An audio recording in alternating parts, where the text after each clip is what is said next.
మాతాజీ అందరికి ప్రణామం. మనం భాగవతం 3వ స్కందం 28వ అధ్యాయంలో ఉన్నాము. మొత్తం 36 శ్లోకాలు చెప్పుకున్నాము.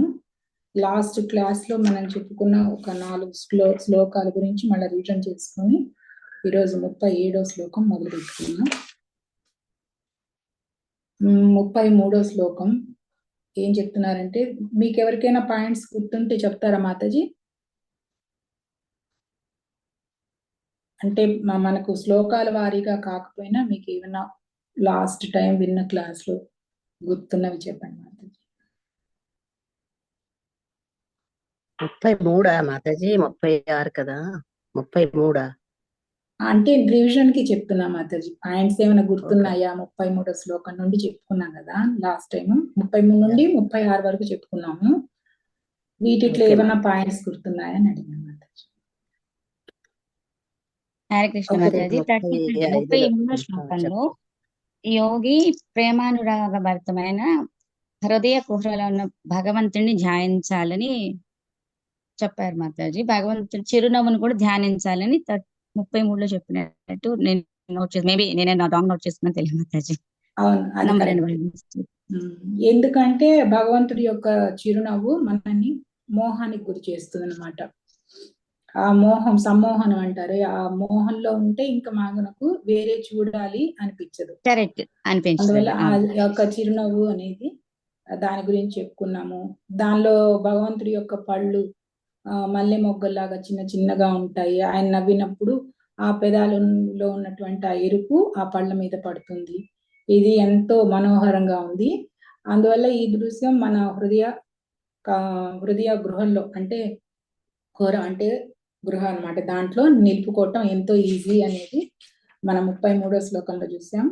34లో వచ్చేసి ఏంటంటే, ఎప్పుడైతే ఈ యోగి ఇట్లా క్రమంగా విశుద్ధ భక్తి అనేది పెరిగిపోతుంది, అప్పుడు పెరిగిపోతున్నప్పుడు ఆయనకి అష్ట సాత్విక వికారాలు అనేవి వస్తాయన్నమాట.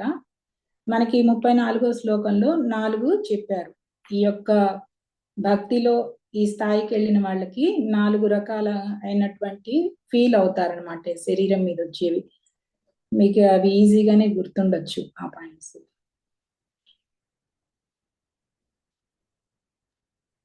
హృదయం రోమాంచకం అవడం, అశ్రుధారాలతో నిండిపోయి నిరంతరం తలసిపోవడం, కంఠమేమో మారడం, ఇవన్నీ 4 వాళ్ళంతా గురిపాటు కలిగినట్టుగా ఉండడం. ఈ 4 రకాలు ఉన్నవాళ్ళు ఈ భగవంతుడిని చేపగాలానికి ఎలా ఆకర్షిస్తుందో భగవంతుడిని కూడా మనసు ఆ విధంగా ఆకర్షిస్తుందని చెప్పారు Mataji. Thank you Mataji. Prasanna Mataji and మీరు సన్యాసం Mataji. Thank you Mataji. Sorry Mataji, వినపడలేదు. శిక్షాష్టకంలో డైరెక్ట్ శ్లోకమే చెప్పేసుకోవచ్చు కదా, మనం దాంట్లో అన్ని పాయింట్ మెన్షన్ చేస్తారు కదా. నయనం గళదశ్రుధారణ, అవును ఆ శ్లోకం. హరికృష్ణ హరికృష్ణ మాతాజీ. అంతకుముందు ఏంటంటే ఈ శ్లోకంలో చెప్పింది, మనం అంతకుముందు భగవంతుడి సేవకి రావాలన్నా, భగవంతుడి విషయాల మీద మనసు నిలుపుకోవాలన్నా బలవంతంగా ప్రయత్నం అనేది చేస్తాము. ఒక మనసు బుద్ధి అనేది గాలానికి ఆకర్షింపబడడానికి ఒక బలవంతంగా ప్రయత్నం అనేది చేస్తాం. కానీ ఇప్పుడు అవసరం లేదనమాట ఈ స్థాయిలో ఉన్నటువంటి యోగికి లేదా విశుద్ధ భక్తుడికి. ఎందుకంటే ఆటోమేటిక్ గా వాళ్ళకి భౌతిక ఇంద్రియ తృప్తిలు ఈ భౌతిక విషయాలు నుండి వాళ్ళు విడిపడిపోయారు. పూర్తిగా భగవంతుడితోని వాళ్ళు ఆకర్షింపబడ్డారనమాట. అందువల్ల వాళ్ళకి ఈజీ అయిపోయింది. అంతకుముందు అంత కష్టం కాదు మనసు భగవంతుడి దగ్గర నిలుపుకోవటం అనేది. 34లో చూసాము. 35వ శ్లోకంలో ఏం చూసామంటే, ఈ విధంగా మనస్సు ఈ భౌతిక విషయాల నుండి బయటపడి ద్వీపజ్వాల లాగా అవుతుందని నిన్న మనకు మాతాజీ వాళ్ళు బాగా లాస్ట్ టైం నేను అర్థం చేసుకోవటం కొంచెం పొరపాటుగా ఉన్నప్పుడు ఈ జ్యోతి అనే ఉదాహరణ ప్రభుపాద గారు ఇచ్చిన దానికి, ఎందుకంటే మనస్సు అనేది అంటే జీవి అనేది భగవంతుడిలో లీనం అవటం అవదు అనే దానికి కోసం ఈ ఉదాహరణ ఇచ్చారు ప్రభుపాద గారు. ఎందుకు ఈ ఉదాహరణ ఇచ్చారంటే, ఈ మాయావాదులు ఇలా చెప్తుంటారు కదా భగవంతుల్లో ఐక్యమైపోవటం అని. అందువల్ల ఈ జ్యోతి అనే ఉదాహరణ ఇచ్చారు. జ్యోతి వెలిగి వెలిగి అది కొండెక్కిపోయినప్పుడు, అంటే దానిలో నూనె అయిపోయినప్పుడు ఆరిపోతుంది కదా. అట్లా అవదు.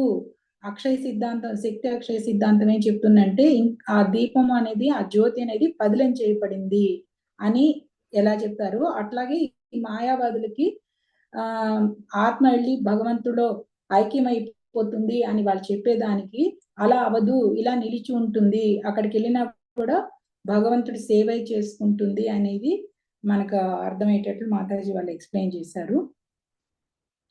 తర్వాత ఈ ఈ 35లోనే ఎప్పుడైతే ఈ స్థితిలో, భక్తిలో ఈ స్థితిలో ఉంటారో అప్పుడు ఈ గుణ ప్రభావం అనేది వాళ్ళ మీద ఉండదు, ఆ త్రిగుణాలకి అతీతంగా అయిపోతారు.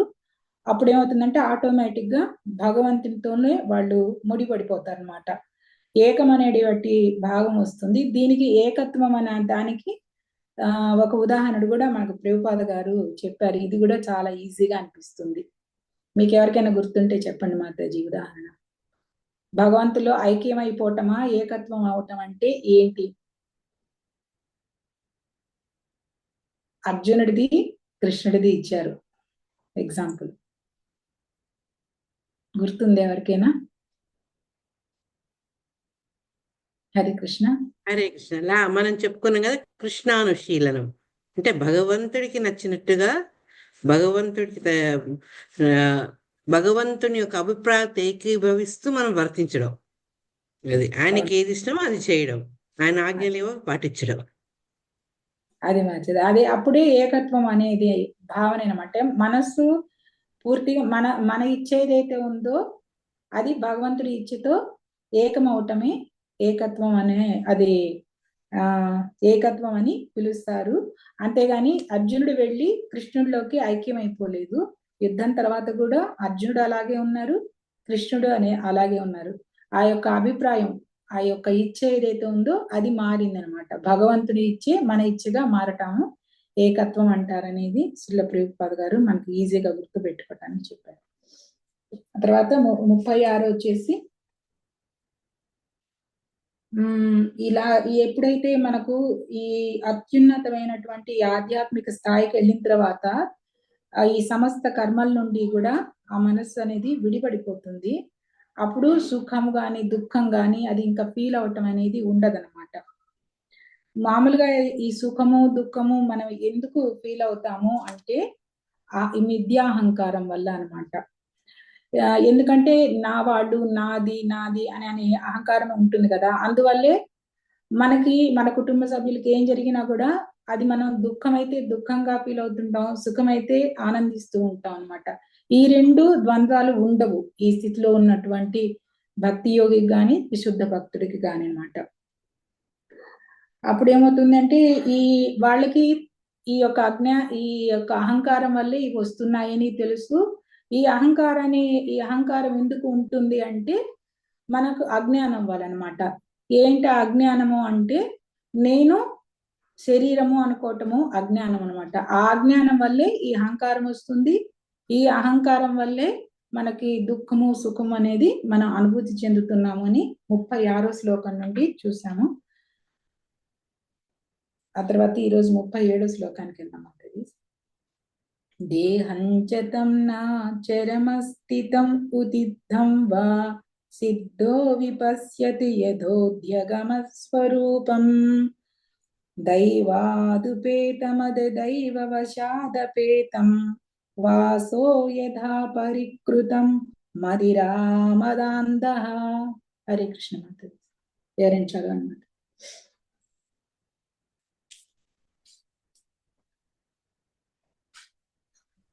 హరే కృష్ణ మాతాజీ. హరే కృష్ణ చదవండి మాతాజీ. దేహంచతం నా చరమస్థితముత్తితం వా సిద్ధో విపశ్యతి యతో జగమత్స్వరూపం దైవాదిపేతమథ దైవ వసాదపేతం వాసో యదా పరికృతం మదిరామదాంధః. హరే కృష్ణ. మదిరాపానమత్తుడైన వాడు తన ఒంటిపై వస్త్రం ఉన్నదో లేదో తెలుసుకోలేని చందమున పూర్ణుడు ఆత్మదర్శి స్వరూప సిద్ధిని పడిసిన కారణమున దేహము ఏ విధముగా చరించుచున్నది పనిచేయుచున్నది అనే విషయమునే ఎరిగి ఉండడు. హరే కృష్ణ మాతాజీ. హరే కృష్ణ. Thank you Mataji. ఇక్కడ ఎప్పుడైతే ఈ భక్తి స్థాయిలో ఇలా ఉన్నారో ఆ జీవి, వాళ్ళకి ఎట్లా ఉంటుందంటే మదిరాపాన మత్తుడైన వాడు, అంటే బాగా తాగేసి మత్తులో ఉన్నవాళ్ళు ఎట్లా ఉంటారు, వాళ్ళ ఒంటి మీద వస్త్రాలు ఉన్నాయా జారిపోతున్నాయా ఇవన్నీ వాళ్ళకి తెలియదు అనమాట. అట్లాగే ఈ పూర్ణమైనటువంటి ఆధ్యాత్మిక స్వరూప సిద్ధిని పొందినట్టు వాళ్ళు, అంటే ఆత్మ సాక్షాత్కారం అయిపోయినట్టు వాళ్ళు, అప్పుడు ఈ దేహం మీద ఏమి జరుగుతుంది, ఏం పని చేస్తుంది అనే విషయం వాళ్ళకి తెలియదు అనమాట, వాళ్ళు పట్టించుకోరు. అది ఇక్కడ ఈ శ్లోకంలో చెప్తున్నారు. శ్రీల ప్రభుపాద గారు భాషణలో చెప్తున్నారు ఏమనంటే, రూప గోస్వామి తమ భక్తి రసామృత సింధు అనే గ్రంథంలో ఇలా వివరించారు. ఏమంటే, శ్రీకృష్ణుని వాంఛితముతో తన మనస్సు పూర్తిగా జతకూర్చి 100కి 100 పాళ్ళు అతని సేవ యందే నెలకొన్నవాడు తన దేహ అవసరాలు మర్చిపోతారు అని. ఎప్పుడైతే మొత్తం కృష్ణుడి యొక్క వాంఛతో ఆయన ఇష్టమేందో మన ఇష్టంగా, ఇందాక చెప్పుకున్నాం కదా కిందటి శ్లోకంలో, అట్లా ఆయన ఇష్టమేందో మన ఇష్టం కూడా ఆయన ఇష్టంతో కలిసిపోయి, తర్వాత ఆయన ఇష్టమైంది ఏదో మనం అవి చేస్తూ మనసు కూడా పూర్తిగా ఆయనకి జత అయిపోయింది. తర్వాత 100కి 100 పాళ్ళు భగవంత్ సేవే చేస్తూ ఉంటే గనక అప్పుడు ఆ దేహ అవసరాలు అనేవి కూడా ఆయన మర్చిపోతాడు. దేహ అవసరాలంటే ఆకలి, ఆహారం తీసుకోవాలి, దప్పిక, నీళ్లు తాగాలి, నిద్ర వస్తుంది, నిద్రపోవాలి, ఇవే కదా దేహ అవసరాలు. ఈ 3 కూడా అతను మర్చిపోతాడనమాట. అంత స్థాయిలో ఉంటారనమాట. మనకి దీనికి ఉదాహరణగా మనం పరీక్షిత్ మహారాజుని చెప్పుకోవచ్చు. ఆ తర్వాత మన గురు మహారాజ్ జయపతాక్ మహారాజు గారిని కూడా చెప్పుకోవచ్చు. పరీక్షిత్ మహారాజు కూడా అంతే కదా. 7 రోజుల్లో ఇంకా దేహం వదిలేస్తానని తెలిసినప్పుడు ఆయన నిద్ర, ఆహారం, నీళ్లు ఏమీ తీసుకోకుండా ఆసనం వేసుకుని కూర్చొని సుఖమహాముని చెప్తున్నటువంటి ఆ భాగవతం అంతా కూడా ఆయన శ్రద్ధగా వింటారు. అలా ఉన్నప్పుడు వాళ్ళకి దేహ అవసరాలు లేవు, ఆయనకి ఆకలి కాలేదు, దప్పిక కాలేదు, నిద్ర పోలేదనమాట. అలా ఉంటారు. అలానే ఇంకా మనకు జయపతాక్ మహారాజ్ గారిని చూసుకుంటే గనక ఆయన కూడా ఎప్పుడు మనం చూస్తూనే ఉంటాం వీడియోలలో కూడా, మనకు చూడటానికి ఎంతో కష్టంగా అనిపిస్తుంది. వీల్ చైర్ లో ఉంటారు, ఆయన పాటికి ఆయన నడవలేరు. ఆ తర్వాత స్కిన్ కూడా క్యాన్సర్ గా ఉంది, మాట్లాడటానికి కూడా ఇబ్బందిగా ఉంటుంది. ఇన్ని ఉన్నా కూడా మహారాజ్ చెప్తారు, నాకు ఇన్ని సమస్యలు ఉన్నాయి కానీ నేను ఎంతో సంతోషంగా ఉన్నాను అంటారు. అంటే వారి శరీరం ఆయన అనుకోవటం లేదనమాట, నేను ఆత్మని అనే స్థితిలో ఉన్నారు. అందుకని శరీరానికి ఎన్ని బాధలు వచ్చినా తనవి అనే స్థితిలో మహారాజ్ లేరనమాట. మనకి ఎంతో ఆశ్చర్యం వేస్తుంది. ఒకసారి మాతాజీ కూడా, రేవతి మాతాజీ చెప్పారు, ప్రయాణాలప్పుడు ఫ్లైట్లలో బాత్రూమ్ చాలా చిన్నగా ఉంటుంది కదా, వీల్ చైర్ దాంట్లోకి వెళ్ళదు, చాలా కష్టము. అందువల్ల మహారాజు గారు ఒక 3 days ముందు నుండో 2 days ముందు నుండే ఆహారం తీసుకోరట. ఎందుకంటే వాష్రూమ్కి వెళ్ళటం అదంతా ఇబ్బంది అవుతుందని. మనం ఒకరోజు ఉండేసరికి ఏకాదశికి మన్నాడికి నాలాంటి దానికైతే ఆకలి అవుతూ ఉంటుంది అన్ని, కానీ వాళ్ళు ఆ స్థితిలో ఉంటారు. అందుకని దేహ అవసరాలు అనేవి వాళ్ళకి పట్టించుకోరు అనమాట, వాళ్ళకి ఉండవు. ఇంకా ఏంటంటే జీవాత్మ పరమాత్మతో జత స్థితి కలిగి ఉన్నవారు, అందుకే ఆయన ఎప్పుడు కూడా ఆనందంగా ఉంటారు అని ఆయన చెప్తూ ఉంటారు. ఈ శ్లోకంలో కూడా మనకి విశుద్ధ యోగి గాని, భక్తి యోగంలో ఈ స్థితిలో ఉన్న యోగి గాని ఇదే పరిస్థితిలో ఉన్నారనమాట. భగవంతుని రూపాన్ని ధ్యానం చేసి ఆ మత్తులో ఉన్న వారికి, అంటే ఆధ్యాత్మిక మత్తులో ఉన్న వారికి ఈ శరీరంలో ఏం జరిగినా కూడా వారికి ఇంకా తెలియదు. ఏం జరిగినా కూడా శరీరానికి కానీ తనకు కాదు అనే స్థితిలో ఉంటారనమాట. ఇంకా 38వ శ్లోకానికి వెళ్దాం. దేహోపి దైవ వశగః ఖలు కర్మ యావత్ స్వారంభకం ప్రతి సమీక్షిత ఏవ సాసుః తం సంప్రపంచమధిరూఢ సమాధి యోగః స్వాప్నం పునర్న భజతే ప్రతిబుద్ధవస్తుః. హరే కృష్ణ మాతాజీ. హరే కృష్ణ మాతాజీ. దేహోపి దైవ వశగః ఖలు కర్మ యావత్ స్వరంబకం ప్రతి సమీక్షత ఏవ తాసు తం సప్రపంచమధిరూఢ సమాధి యోగః స్వప్నం పునర్న భజతే ప్రతిబుద్ధ వస్తు. అట్టి ముక్తుడగు యోగి యొక్క దేహము ఇంద్రియములతో సహా బాధ్యతను దేవదేవుడే వహించును.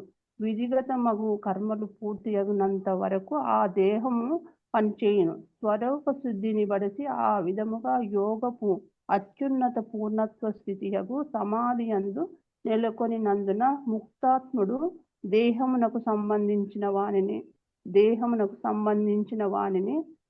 తనవిగా భావింపడు. ఆ విధముగా దేహపరమగు కర్మలను అతడు స్వప్నమందలి కర్మలుగా తలచును. హరే కృష్ణ మాతాజీ. హరే కృష్ణ మాతాజీ. Thank you. అట్టి ముక్తుడగు యోగి ఎప్పుడైతే ఈ స్థితిలో ఉన్నటువంటి యోగి ఆ దేహకు ఉన్నటువంటి ఇంద్రియాలతో సహా ఆ బాధ్యత అంతా కూడా ఇంకా భగవంతుడి దేవదేవుడే చూసుకుంటారు. ఎందుకంటే ఆయన శరీరం గురించి ఆయన పట్టించుకోవటం లేదు కదా, మొత్తం భగవంతుని చింతల్లోనే ఉన్నారు కాబట్టి. ఇంకా మరి ఇంత ముక్తుడైపోయారు కదా, ఇంకా శరీరం ఉంది అంటే ఉంటుంది. ఎందుకంటే ఈ శరీరం అనేది పూర్ణ కర్మ ఫల స్వరూపం కదా, అందువల్ల ఆ శరీరం అనేది ఇంకా అట్లాగే ఉన్నదనమాట. ఆ విధంగా యోగి అత్యున్నతమైనటువంటి పూర్ణ స్థితి యగు సమాధి యందు నెలకొనినందున ముక్తాత్ముడు దేహమునకు సంబంధించిన వానిని తనవిగా భావించడు. దేహంతో మనకి సంబంధాలు ఎవరెవరితో ఉంటాయి? భర్త, భార్య గాని, పుత్రులు గాని, ధనం, గృహం, తోబుట్టులు, వీళ్ళతో అంతా సంబంధం కలిగి ఉన్నది ఈ దేహం. కానీ ఇంకా ఈ సంబంధాలన్నీ కూడా అవి ఆయనకు ఉండవు. ఆయనకి దేహ సంబంధాలు ఆయనవిగా భావించడు అనమాట ఈ స్థితిలో. ఆ విధంగా దేహపరమగు కర్మలను అతడు స్వప్నమందలి కర్మలుగా కలుస్తాడు. అవన్నీ ఒక కలగా అనుకుంటాడు అనమాట. ఇక అంటే ఎప్పుడైతే ఇటువంటి ముక్తయోగి ఆయన శరీరంలో ఉన్నప్పటికీ ఆయన ముక్తుడైపోయాడు. ఆయన శరీరంలో ఉన్న అన్ని ఇంద్రియాలు కూడా భగవంతుని ఆధీనంలో ఉన్నాయి. ఇంకా అందువల్లే ఆ భగవంతుడే చూసుకుంటాడు ఆయన శరీరం గురించి అన్నమాట. ఇంకా ఇటువంటి ముక్త జీవి ఆయన అసలైన స్వరూపం ఆయన అర్థం చేసుకున్నారనమాట. నేను ఆత్మని అనేది ఆయన అర్థం చేసుకోవటం వల్ల ఏమైందంటే ఆ వ్యక్తి సమాధి స్థాయిలో ఉంటాడనమాట. అంటే అతనికి శరీరానికి సంబంధించినటువంటి బంధనాలు అంటే పుత్రులు, తల్లి, తండ్రి, భర్త, భార్య, ఎవరైనా కానీ ఎటువంటి ఆస్తి అన్ని కూడా అతన్ని ఏమాత్రం ప్రభావితం చేయలేవు. ఇంకా అవన్నీ కూడా ఆయనకి ఎలా అనిపిస్తాయంటే ఒక కలలాగా అనిపిస్తాయి అన్నమాట. అంటే మనకు కలలో అనేక విషయాలు వస్తూ ఉంటాయి. మనం ఏదో ఎత్తులో నుండి పడిపోతున్నట్టు, లేకపోతే మన శరీరమే ఒకటి నాలుగా అయినట్టు ఎవరెవరో కలలోకి వస్తూ ఉంటారన్నమాట. మళ్ళా నిద్రలేచి చూసుకొని ఓ ఇదంతా కళ, నిజం కాదు అని ఎట్లా మనం అనుకుంటామో అట్లాగే ఈ ముక్తాత్ముడు అలాగే అనుకుంటారనమాట. ఇవన్నీ కూడా నాతో ఏవే సంబంధం ఉన్నాయో అవన్నీ కూడా కళ, నిజం కాదు అనుకుంటారు. తనకున్న బంధనాలు అలాగే భావిస్తారు, ఒక కళగా భావిస్తాడు. ఇవి శాశ్వతం కాదు అని కూడా ఆయనకి తెలుసు అనమాట. మరి ఆయనకి ఇంకా శరీరం ఉంది కదా అంటే ఉంటుంది. మనకు శరీరం ఎలా వచ్చిందంటే పూర్వ కర్మలను బట్టి ఈ ఫల స్వరూపం కదా ఈ శరీరం అనేది. అందువల్ల ఎప్పుడైతే జీవితం ఉన్నంత కాలం ఆ శరీరం అలా ఉంటుంది. ఆత్మ మట్టుకు ముక్తి చెందినా కూడా ఆ శరీరం అనేది అట్లా ఉంటుందన్నమాట, ఆ కర్మ ఫలితాన్ని అనుభవించటానికి. మరి ఎప్పుడైతే ఆయన మరణించిన తర్వాత ఇంకా మళ్ళా శరీరం అనేది ఇంకా ఉండదు అట్లా అన్నమాట. ఇంకా దీనికి శ్రీల ప్రభుపాద గారు ఇది ఫ్యాన్ ఉదాహరణగా చెప్తున్నారనమాట. ఎట్లా అంటే మనము ఒక ఫ్యాన్ స్విచ్ వేసామనుకోండి, అది తిరుగుతూ ఉంది. స్విచ్ ఆపేసాం అయినా కూడా కొంతసేపు అలా తిరుగుతూ ఉంది. దానికి కారణం ఏంటంటే దాంతకు ముందు ఉన్నటువంటి శక్తితో అది తిరుగుతుంది అనమాట, స్విచ్ ఆపినా కూడా. అట్లాగనే ఈ దేహం అనేది ఉన్నంత కాలము అంటే పూర్వ కర్మ బట్టి వచ్చినటువంటి ఈ దేహం ఉన్నంత సేపు కూడా ఆ శరీరం అట్లా ఉంటుంది. ఎప్పుడైతే ఆ ఆ యొక్క కర్మఫలం అనుభవించటం అయిపోతుందో అప్పుడు ఆ శరీరం అనేది పోతుంది. ఇంకా మళ్ళా ఏ చీమగానో నల్లిగానో మనిషిగా పుట్టాల్సిన అవసరం ఉండదు అనమాట. ఇంకా ఆయనకి జన్మ అంటూ ఉండదు. ఈ స్థితిలో ఉన్నటువంటి ఆత్మ సాక్షాత్కారం పొంది ముక్తుడు అయినటువంటి జీవికి. ఇది 38వ శ్లోకంలో తెలుసుకున్నాము. ఇంకా 39వ శ్లోకంలో చూద్దాం. యథా పుత్రాచ్చ విత్తాచ్చ పృథక్మత్య ప్రతీయతే అప్యాత్మతేనాభిమతాత్ దేహాదే పురుషస్తదా. 39 మాతాజీ.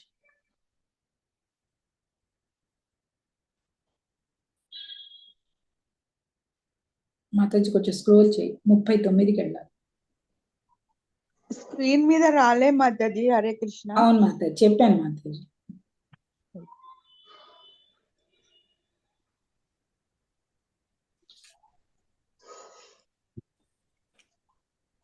శ్లోకం మార్చండి అమ్మా. అది వాళ్ళు మార్చే లోపల చెప్తా. నాకు ఇది చదువుతుంటే యోగి లక్షణాలు, ముక్తాత్మ అయినటువంటి యోగి చదువుతుంటే నాకు జడభరతుడు గుర్తుకొచ్చాడు పద్మజ. తర్వాత మాట్లాడదాం, ఇది వచ్చింది. హరే కృష్ణ మాతాజీ. చదవాలా మాతాజీ? చదవండి. యదా యదా పుత్రాచ వితాచ పృథుమర్మత్యః ప్రతీయతే అప్యాచ్యతే అప్యాత్మత్వేనాభి మతా దేహ పురుషాస్తదా. కుటుంబము విత్తము నెడ గల గాఢానురాగము కారణమున మనుజుడు పుత్ర విత్తాదులు తానే అయినట్లు భావించును.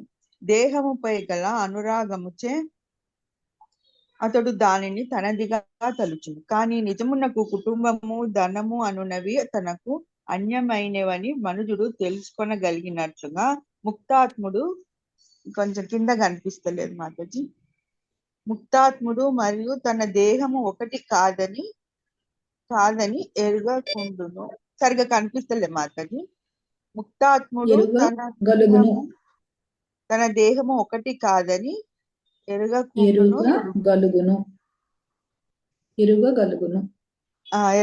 సరే, సరిగ్గా కనిపిస్తలే మాతాజీ. హరే కృష్ణ మాతాజీ. అదే కృష్ణవేణి మాతాజీ. ముక్తాత్ముడు తను మరియు తన దేహము, తనకు తన దేహం ఒకటి కాదని తెలుసుకుంటాడు అంటున్నారు. తను అంటే ఆత్మ, దేహం అంటే నేను ఊహిస్తున్నా. మీరు ఒక్కసారి వర్డ్ టు వర్డ్ మీనింగ్ చదవరా? ఎందుకంటే శ్లోకంలో మీరు అంతా కలిపి ఎడ్డదిడ్డంగా చదివేసిండ్రు. ఒకసారి వర్డ్ టు వర్డ్ మీనింగ్ చదవండి, మీకు తెలుస్తుంది. యదా పుత్రాచ వర్డ్ టు వర్డ్ మీనింగ్, ప్రతి పదార్థాలు చదవండి. అది పైకి రావట్లేదు మాతాజీ. వచ్చిందమ్మా, శ్లోకం కిందనే ఉంది. మీకు కరెక్ట్ పదం తెలుస్తుందని చదవమంటున్నా. యథా వలే, అది మీనింగ్సా మాతాజీ? ప్రతి పదార్థం వర్డ్ టు వర్డ్ మీనింగ్. కుటుంబము విత్తము నెడ గల కాదు, అది కాదు, అది తాత్పర్యం అవుతుంది పైన.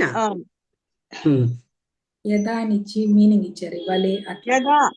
వలే పుత్రాత్ పుత్రునికి చ మరియు విత్తాత్ ధనమునకు చ కూడా భిన్నముగా మధ్య మానవుడు ప్రతీయతే ఎరుగును. అపి కూడా ఆత్మత్వేన స్వభావరీత్య అభిమతాత్ దాని ఎడ అతడు అనురాగము కలిగి ఉండును. దేహాంద్రియ మనస్సులకు దేహాంద్రియ మనస్సులకు పురుష ముక్తాత్ముడు తదా అదే విధముగా. దేహేంద్రియ, దేహము ఇంద్రియాలు, దేహేంద్రియ మనస్సులకు.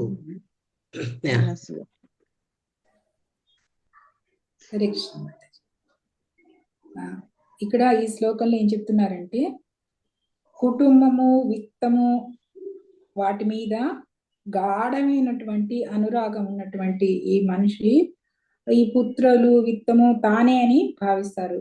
తన పిల్లలు, తన ధనము, ఇవన్నీ కూడా వాళ్ళు అట్లా భావిస్తారు. ఈ భావించడానికి కారణం ఏంటంటే ఈ విపరీతమైనటువంటి గాఢమైనటువంటి అనురాగం కారణంగా. ఇంకా ఏంటంటే దేహంపై గల అనురాగంచే అతడు దానిని తనవిగా తలుచుకుంటాడు. దేహం తన అనుకుంటున్నాడు కదా, అందుకని దేహంతో ఏదైతే సంబంధాలు ఉన్నాయో అవన్నీ నావి అనేది అనుకుంటున్నాడు అనమాట. కానీ నిజానికి కుటుంబము, ధనము అనవి తనకు అన్యమైనవని వివేకంగా మనుజుడు తెలుసుకున్నట్లుగా ముక్తాత్ముడు కూడా తాను మరియు తన దేహము ఒకటి కాదని ఎరుగగలుగును. ఇప్పుడు ఎట్లయితే ఈ కుటుంబము, ధనము, నాతో ఉన్నటువంటి పుత్రులు గాని, ధనం గాని, భర్త గాని, ఎవరైనా గాని వీళ్ళందరూ వేరు, నేను వేరు అని ఎవరు తెలుసుకుంటారు? వివేకం ఉన్నటువంటి మనిషి తెలుసుకుంటారు. అట్లాగనే ఈ ముక్తాత్మ కూడా ఆయన తెలుసుకుంటాడు, నేను నా దేహం ఒకటి కాదు అనేది ఆయన తెలుసుకుంటాడు అనమాట.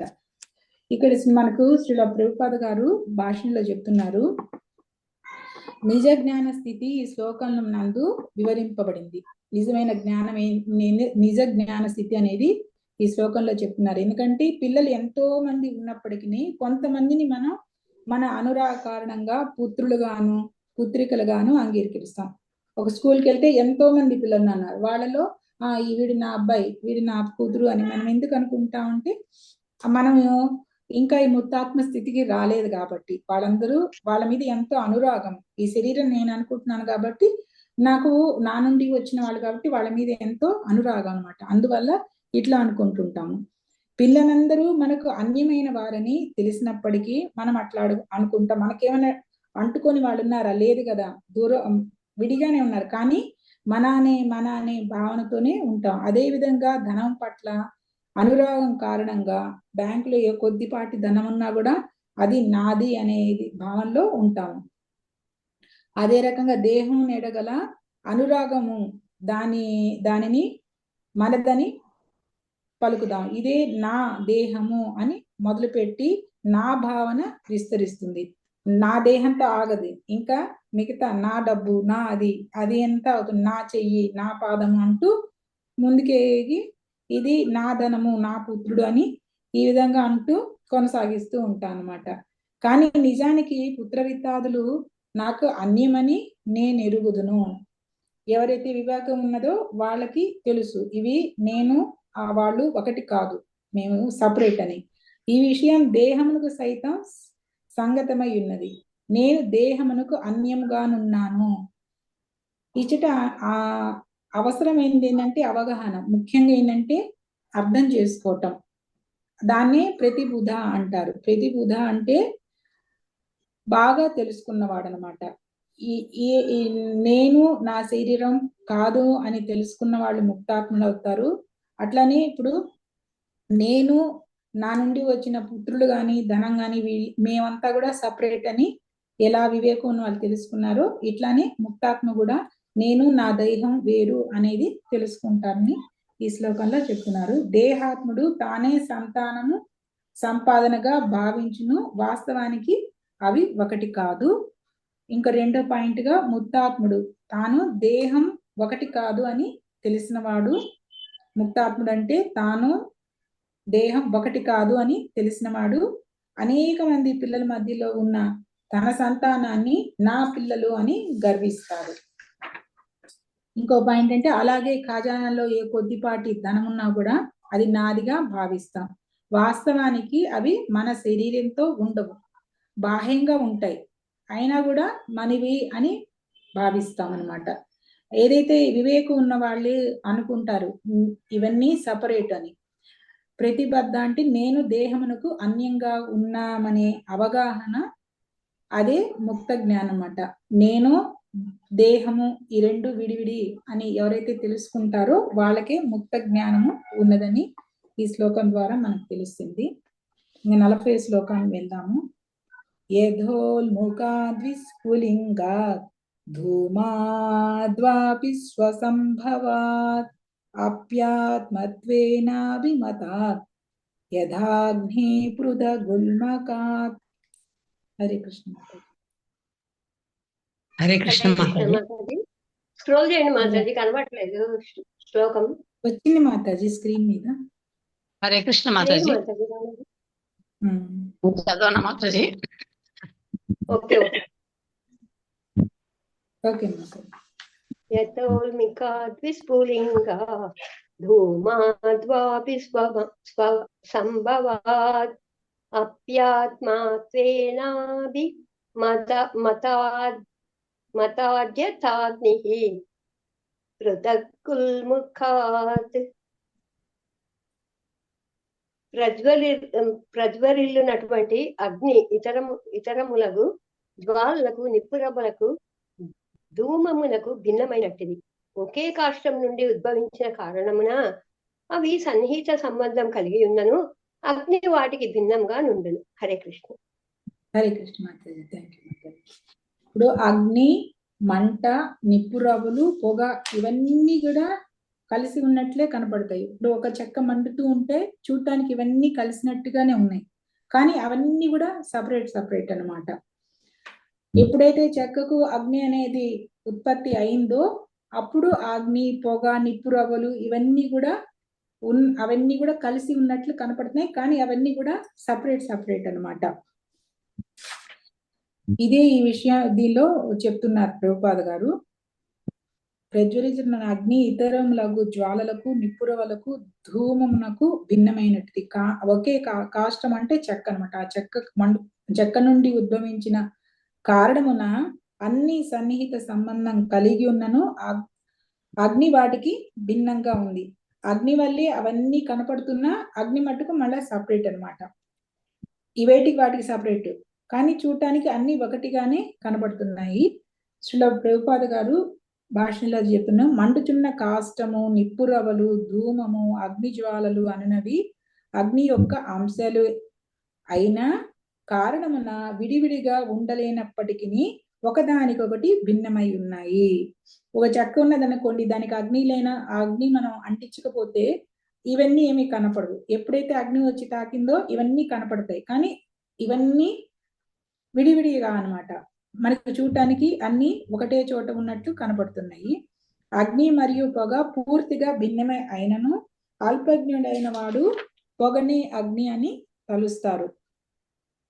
అగ్ని నుండి వేడి వెలుగును వేరు కావించలేకపోయినను అవి మాత్రము అగ్నికి వేరుగా ఉన్నవి. ఇప్పుడు మనం భోగి మంటలు వేసుకున్నాము, ఈ వేడి అనేది వస్తున్నది, మన శరీరానికి తాకుతుంది. మనకి ఏదైతే అగ్ని కనపడుతుందో దానిలోకి వెళ్ళి మనం చేయి పెట్టక్కర్లేం, కానీ అది ఫీల్ అవుతున్నాం ఆ వేడి అనేది. మళ్ళీ చీకటిగా ఉన్న రూమ్ లో మన దీపం వెలిగిస్తే అంతటా వెలుగు వస్తుంది. సో అవి ఏంటంటే అవి వాటి నుండి వస్తున్నాయి, కానీ అవన్నీ కూడా సపరేట్ అన్నమాట. ఇది ఈ శ్లోకంలో చెప్తూ, ఈ శ్లోకం ఎందుకు ఇలా ఎగ్జాంపుల్ ఇచ్చారనేది 41వ శ్లోకంలో చెప్తారు. భూతేంద్రియాంతఃకరణాత్ ప్రధానానాత్ జీవ సంహితాత్ ఆత్మా తదా పృథగ్ద్రష్ట భగవాన్ బ్రహ్మ సంహితః. హరే కృష్ణ మాతాజీ. చదవండి మాతాజీ. భూతేంద్రియంతఃకరణాత్ ప్రధానా జీవ సంహితాత్ ఆత్మా తదా పృథగ్ద్రష్ట భగవాన్ బ్రహ్మ సంహితః. పరబ్రహ్మముగా తెలియబడు భగవానుడే ద్రష్టయై ఉన్నాడు. ఇంద్రియములు, పంచభూతములు, చైతన్యము అనువానిని కూడి ఉన్న జీవునికి అతడు భిన్నుడు. హరే కృష్ణ మాతాజీ. హరే కృష్ణ మాతాజీ. Thank you Mataji. పరబ్రహ్మగా తెలియబడు భగవానుడే ద్రష్ట అయి ఉన్నాడు. ద్రష్ట అంటే చేసేవాడు, చేయించేవాడు అన్ని ఆయనే అన్నమాట. ఇంద్రియములు, పంచభూతములు, చైతన్యము అనువానిని కూడి ఉన్న జీవునికి అతడు భిన్నుడు. ఇప్పుడు మన శరీరంలో జీవుడు ఉన్నాడు. ఈ శరీరం ఎట్లా ఉంది? పంచభూతాలతో ఉంది, వాటికి ఇంద్రియాలు ఉన్నాయి, ఆ చైతన్యం అనేది ఆత్మ ద్వారా వస్తుంది, మళ్ళా పరమాత్మగా ఉన్నారు. ఇవన్నీ కూడా ఒక దాంట్లో ఉన్నాయి, కానీ వీటికి భిన్నంగా ఉన్నాయి అన్నమాట. అన్ని సపరేట్ సపరేట్. అది ఇంకా శ్రీల ప్రభుపాద గారు భాష్యంలో చెప్తున్నారు, ఇవి జీవుల వాస్తవిక స్థితి ఏంటంటే నిప్పురవ్వలతో పోల్చారు. మనం ఇందాక శ్లోకంలో నిప్పురవ్వలు అని చెప్పుకున్నాం కదా, వాటిని ఆత్మతో పోల్చారు. తర్వాత పొగ ఏదైతే ఉందో దాన్ని భౌతిక శక్తితో పోల్చారు. ఆ కాష్టం అంటే చెక్క, ఆ చెక్కనేమో ఒక శరీరంతో పోల్చారు. అగ్ని అంటే పరమాత్మ అన్నమాట. ఈ విధంగా మనం బేస్ చేసుకుంటూ ఇది అర్థం చేసుకోవటానికి ప్రయత్నం చేద్దాం. ఈ యొక్క మంటల్లో అన్ని ఎలా కలిసి ఉన్నాయో, ఈ పొగ, నిప్పు రవ్వలు, అగ్ని, అలాగే ఈ శరీరంలో కూడా ఆత్మ, పరమాత్మ, ఇంద్రియాలు, మనస్సు అవన్నీ కూడా కలిసే ఉన్నాయి. ఒకే శరీరంలో అయినా కూడా ఆత్మ సపరేటు, పరమాత్మ సపరేటు, శరీరము సెపరేటు, కానీ అన్ని కూడా కలిసే ఉంటాయి, కానీ అన్ని సపరేట్. ఇదే అచింత్య భేద అభేద తత్వం. మనకు చైతన్య మహాప్రభు చెప్పిన తత్వం ఇదే అన్నమాట. ఇంకా శ్రీల ప్రభుపాద గారు చెప్తున్నారు, భాగవత సంప్రదాయపు పూర్ణ సిద్ధాంతము ఇదే అయ్యున్నది. అదే విషయం కపిల భగవంతుడు కూడా ఇక్కడ మనకి ధ్రువపరిచారు అని చెప్తున్నారు. పూర్ణ బ్రహ్మమును గూర్చిన స్పష్టమైన అవగాహన ఇక్కడ మనకి తెలియబడింది. ఎట్లా అంటే నిత్యుడగు జీవుడు భౌతిక తత్వములకు భిన్నుడు. లోపల జీవుడు ఉన్నాడు, శరీరము వేరు. భౌతిక తత్వముల సృష్టికర్త అయినటువంటి ఆ భగవానుడు జీవునకు భిన్నుడు. ఆయన లోపల ఉన్నాడు, కానీ ఆయన సపరేట్ అన్నమాట. ఈ తత్వమును చైతన్య మహాప్రభు అచింత్య భేద అభేద తత్వం అని ఉపదేశించారు. అంటే ఏ కాలమున ప్రతిదియు కూడా ఇతరముతో ఏకము మరియు భిన్నము అయి ఉన్నది. మనకి అనేక సార్లు మాతాజీ వాళ్ళు కూడా చెప్పారు. ఉదాహరణగా సముద్రం దగ్గరికి వెళ్ళి ఒక స్పూన్ తో నీళ్లు తీసుకున్నప్పుడు ఆ రుచి చూస్తే ఉప్పగా ఉంది. ఆ సముద్రంలో నీళ్ళన్నీ కూడా ఉప్పగానే ఉన్నాయి. ఈ రెండు సేమ్ గా ఉన్నాయి అన్నమాట, కానీ పరిమాణంలో వేరువేరుగా ఉన్నాయి. అట్లని ఇక్కడ అదే చెప్తున్నారు. ఏకకాలంలో ప్రతిదియు ఇతరంతో ఏకంగా ఉంది, మళ్ళా భిన్నంగా కూడా ఉందన్నమాట. భగవానుని బాహ్య శక్తి చే సృష్టించబడిన ఈ భౌతిక జగత్తు సైతము ఆ దేవదేనతో ఏకకాలమున భిన్నము అభిన్నము అయ్యున్నది. భౌతిక జగత్తు కానీ ఆధ్యాత్మిక జగత్తు కానీ ఏదైనా కూడాను భిన్నంగా ఉన్నదన్నమాట. మళ్ళా ఈ భౌతిక జగత్తుకు వచ్చేసి మళ్ళా ఏకంగా కూడా ఉన్నది. ఈ భౌతిక శక్తి సైతము భగవానునికి అభిన్నము. ఇది భగవంతుడి నుండి తయారు చేయబడినటువంటి ఈ భౌతిక జగత్తు కూడా, కానీ ఆయనకు భిన్నంగా ఉందన్నమాట. కానీ ఆయన అవతరించినప్పుడు ఈ భౌతిక జగత్తులో వస్తున్నారు, వెళ్తున్నారు, కానీ ఆయనకి ఇవన్నీ కూడా మనకి ఏవైతే మన ఫీలింగ్స్ ఉంటాయో అవన్నీ కూడా ఏమి ఉండవు.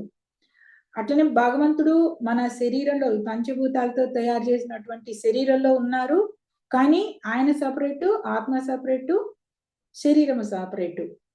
ఈ భౌతిక శక్తికి సైతం భగవానుడు భిన్నంగా ఉన్నాడు అన్నమాట. భౌతిక శక్తి అనేది ఆయన నుండి వచ్చిన దానికి ఆయన భిన్నంగా ఉన్నాడు. అదే సమయంలో భిన్న రీతిని వర్తించడి కారణమున అది అతనికి భిన్నం కూడా అయి ఉన్నది.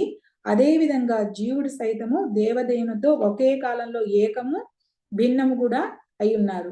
ఇప్పుడు అంతే కదా, అగ్ని ద్వారానే రవ్వలు వస్తున్నాయి. అగ్ని లేకపోతే రవ్వలు రావు. రవ్వలంటే ఆత్మ కదా, మనం భగవంతుడు ఉండబట్టి భగవంతుడి నుండి మనం వచ్చాము. అదే చిన్న రవ్వ అంటే మనకి కంటికి అట్లా కనిపించి మళ్ళీ కింద పడిపోయి అది ఒక బూడిలాగా కనపడుతుంది, ఒక చిన్న డాట్ లాగా. కానీ అగ్ని అనేది ఎక్కువగా ఉంటుందన్నమాట. కానీ ఆ రవ్వ మన మీద పడినప్పుడు మనకి చురుక్కుమంటుంది. అంటే అగ్నిలో చేయబెట్టినా మనం ఏదైతే కాలిందని ఫీల్ అవుతామో అదే ఫీలింగ్ ఒక చుక్క పడినా మనకి అదే ఉంటుంది. దాన్ని బట్టి అగ్ని కానీ అగ్ని నుండి వచ్చిన ఆ రవ్వలు కానీ ఒకటే అనమాట. ఆ యొక్క గుణం అదే ఉంది, కానీ పరిమాణం డిఫరెంట్ గా ఉంది. ఇదే విషయము ఈ అచింత్య భేద అభేద తత్వము. ఇది భాగవతంలో కూడా ఉన్నది. దీన్ని మనకి కపిల భగవంతుడు ధృవీకరిస్తున్నారు. ఇవన్నీ కూడా ఎవరు చెప్తున్నారు? దేవహూతికి కపిల భగవంతుడు చెప్తున్నారు అనమాట.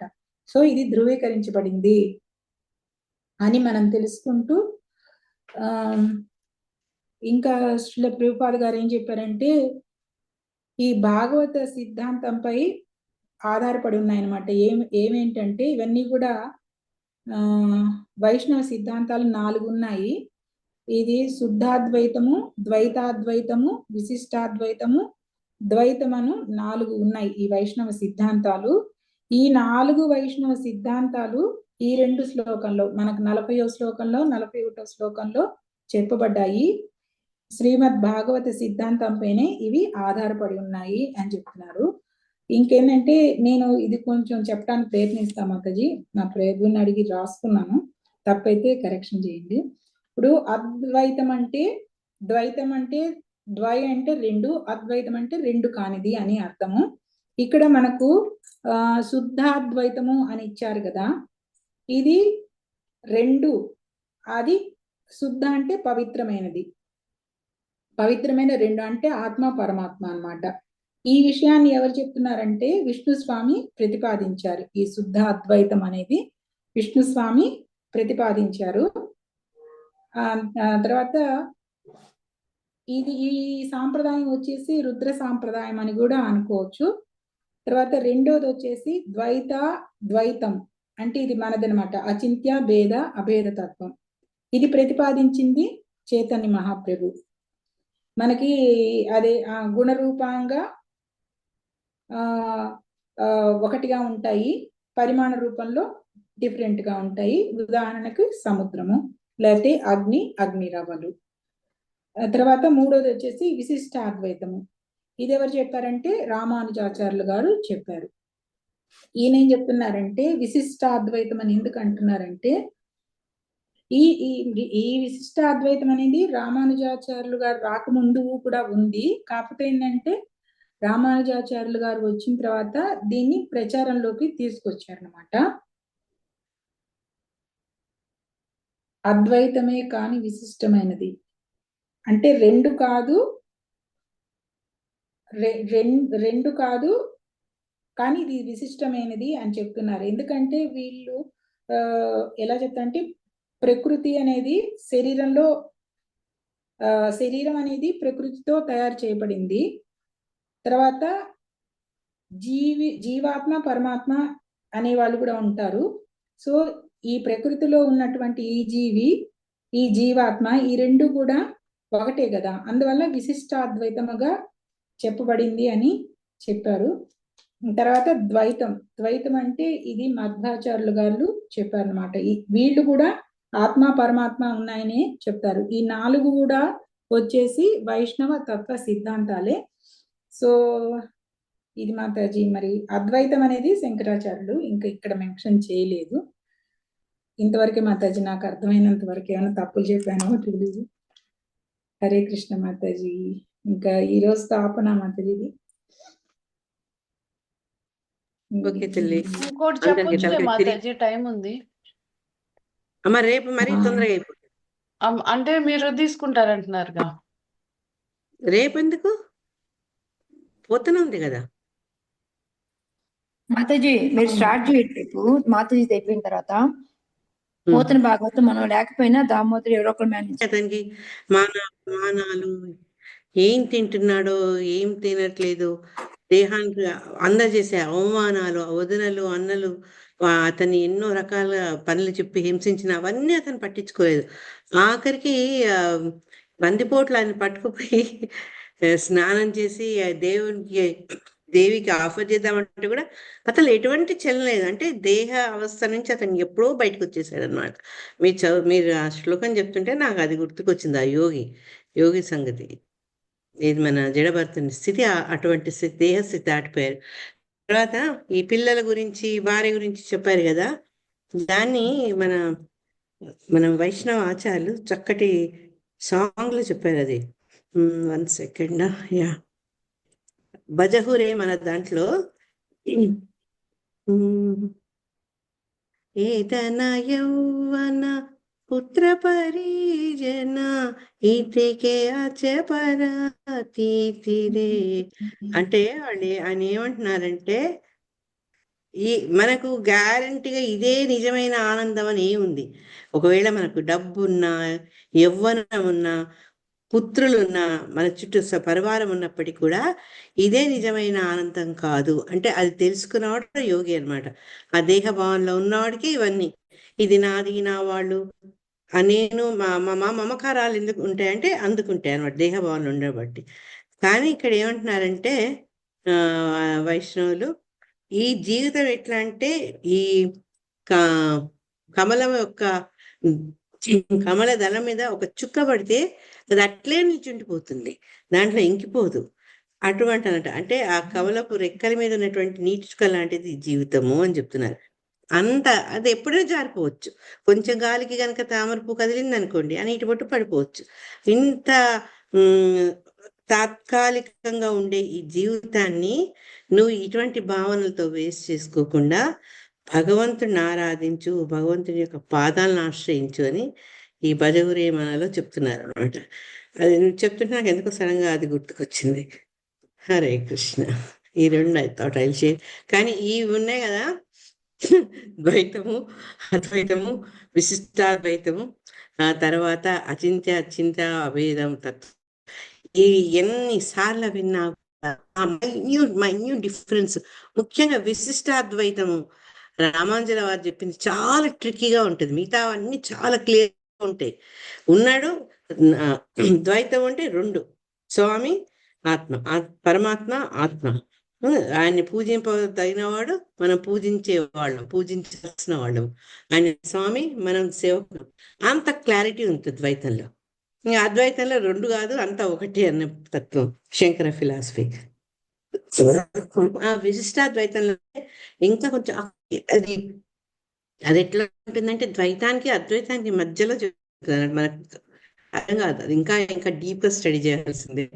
ఇంకా చైతన్య మహాప్రభు చెప్పింది ఏమన్నారంటే క్వాలిటేటివ్లీ, అంటే గుణరీత్యా ఒకటి. ఎందుకంటే మనం ఆయన నుంచి వచ్చిన వాళ్ళం కాబట్టి నిప్పు నుంచి వచ్చే రవ్వకు నిప్పు గుణమే ఉంటుంది. మేబీ ఎక్కువసేపు, కానీ ఒక్కసారి వచ్చి కాగితం మీద పడింది అనుకోండి, కాగితంగా చిన్న హోల్ పడుతుంది. మన మీద పడింది అనుకోండి, చురుకు అనిపిస్తుంది. ఆ క్షణం తర్వాత అది చల్లారిపోతుంది. అదే రకంగా మనం కూడా భగవంతుడి సంతానం కాబట్టి ఆయన సృష్టి ఆయనకుంటే తత్వాలు మాకు ఉంటాయి. గుణరీత్యా సమానమైనప్పటికీ వాటి యొక్క సంఖ్యారీత్యా అంటే క్వాంటిటేటివ్లీ చాలా తక్కువ. అదే అన్నమాట డిఫరెన్స్. అది చాలా క్లియర్గా చెప్పారు అని. కొంచెం విశిష్టాద్వైతం గురించి ఇంకా క్లారిటీ రావాలి. ఇక్కడ మీరు చెప్పారు కదా కుమార సంప్రదాయంది, అది నాకు సరిగ్గా తెలియదు పద్మజ. అసలు ఎప్పుడు ఈ నాలుగే చెప్తారు, ద్వైతము, అద్వైతము, విశిష్టాద్వైతము, అచింత్య అచింత్యాభేద తత్వం. మీరు చెప్పింది నాకు విశిష్ట ద్వైతం, అద్వైతం గురించి నాకు తెలియదు. శుద్ధ అద్వైతము, ఇది విష్ణు శుద్ధ అద్వైతం, అది గురించి నాకు సరిగ్గా తెలియదు. ఏం మాట్లాడతావు అది. హరే కృష్ణ.